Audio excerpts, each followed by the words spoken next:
সবাই জানেন যে এডিসির ইলেকশন এবং আজকে লাস্ট ডে নমিনেশন দেওয়া। তো আমাদের পার্টির থেকে সব জায়গায় আমাদের যারা স্টেট লিডার আছে সব জায়গায় আজকে নমিনেশন পেপারে বিভিন্ন জায়গায় ওনারা গেছেন। আমি চুজ করলাম এখানে আসার লংতরায় দিল্লিতে আসার এনএসডিএম অফিসে আসার আমি চয়েস করলাম।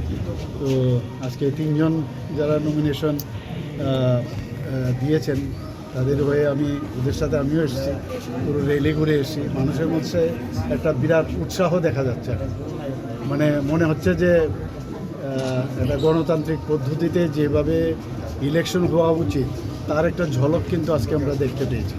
এবং মানুষের মধ্যে প্রচণ্ড উচ্ছ্বাস, মাননীয় প্রধানমন্ত্রীজিকে যেভাবে মানুষ দেখে অভ্যস্ত সেইভাবেই কিন্তু আজকেও আমি দেখলাম, বরং আরও বেশি করে ওনার উপর বিশ্বাস এবং আশ্বাসের যে একটা ছবি আজকে এখানে এই লংতরাই ভ্যালিতে এসে দেখতে পেলাম। তিনজন আমাদের এখানে আজকে নমিনেশন দিল। পুরো সারা ত্রিপুরাতেই আমাদের বাকি যে টোটাল 28টা সিটে সব জায়গায় নমিনেশন দেবে এবং আমরা শিওর যে ভারতীয় জনতা পার্টি এবার এডিসিতে সরকার গঠন করবে। স্যার, আইপিএফটির সঙ্গে কোনো কথাবার্তা হয়েছে? এইগুলো নিয়ে তো অনেকবার কথা।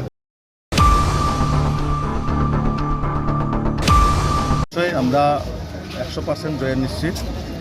যেভাবে আজকে আমরা আমাদের যে মনোনয়নপত্রকে কেন্দ্র করে যেভাবে মানুষের কাছে যে উৎসাহ উদ্দীপনা, হাজারো হাজারো কার্যকর্তা আজকে আমাদের মাঝে উপস্থিত হয়েছেন এবং আমাদের এই ড্যামছড়া, কচুছড়া এবং মনোছয়লেনটা, ছামনো, এই তিনটা কেন্দ্রের যে লংটাইভ্যালি সাব ডিভিশন আমাদের মনোনয়নপত্র আমরা জমা দিয়েছি।